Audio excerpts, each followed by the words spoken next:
أعوذ بالله من الشيطان الرجيم. بسم الله الرحمن الرحيم. حاميم والكتاب المبين. إنا أنزلناه في ليلة مباركة إنا كنا منذرين فيها يفرق كل أمر حكيم أمرا من عندنا إنا كنا مرسلين رحمة من ربك إنه هو السميع العليم. رب السماوات والأرض وما بينهما إن كنتم موقنين لا إله إلا هو يحيي ويميت ربكم ورب آبائكم الأولين بل هم في شك يلعبون فارتقب يوم تأتي السماء بدخان مبين يغشى الناس هذا عذاب أليم ربنا اكشف عنا العذاب إنا مؤمنون أنى لهم الذكرى وقد جاءهم رسول مبين ثم تولوا عنه وقالوا معلم مجنون إنا كاشف العذاب قليلا إنكم عائدون يوم نبطش البطشة الكبرى إنا منتقمون ولقد فتنا قبلهم قوم فرعون وجاءهم رسول كريم أن أدوا إلي عباد الله إني لكم رسول أمين وأن لا تعلوا على الله إني آتيكم بسلطان مبين وإني عذت بربي وربكم أن ترجمون وإن لم تؤمنوا لي فاعتزلون فدعا ربه أن هؤلاء قوم مجرمون فأسر بعبادي ليلا إنكم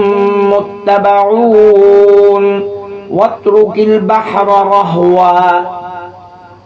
إنهم جند مغرقون كم تركوا من جنات وعيون وزروع ومقام كريم ونعمة كانوا فيها فاكهين كذلك وأورثناها قوما آخرين فما بكت عليهم السماء والأرض وما كانوا منظرين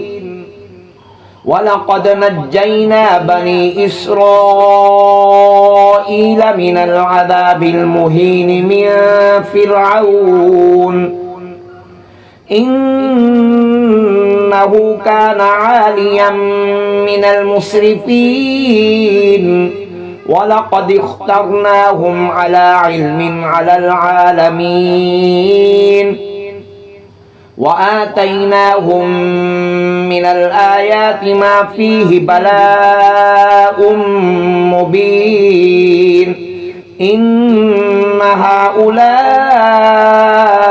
ليقولون إن هي إلا موتتنا الأولى وما نحن بمنشرين فأتوا بآبائنا إن كنتم صادقين أهم خير أم قوم تبع والذين من قبلهم أهلكناهم إنهم كانوا مجرمين وما خلقنا السماوات والأرض وما بينهما لاعبين ما خلقناهما إلا بالحق ولكن أكثرهم لا يعلمون إن يوم الفصل ميقاتهم أجمعين يوم لا يغني مولى عن مولى شيئا ولا هم ينصرون إلا من رحم الله إنه هو العزيز الرحيم إن شجرة الزقوم طعام الأثيم كالمهل يغلي في البطون كغلي الحميم خذوه فاعتلوه إلى سواء الجحيم ثم صبوا فوق رأسه من عذاب الحميم ذق إنك أنت العزيز الكريم إن هذا ما كنتم به تمترون إن المتقين في مقام أمين في جنات وعيون يلبسون من سندس واستبرق متقابلين كذلك وزوجناهم بحور عين يدعون فيها بكل فاكهة آمنين لا يذوقون فيها الموت إلا الموتة الأولى ووقاهم عذاب الجحيم فضلا من ربك ذلك هو الفوز العظيم فإنما يسرناه بلسانك لعلهم يتذكرون فارتقب إنهم مرتقبون صدق الله العظيم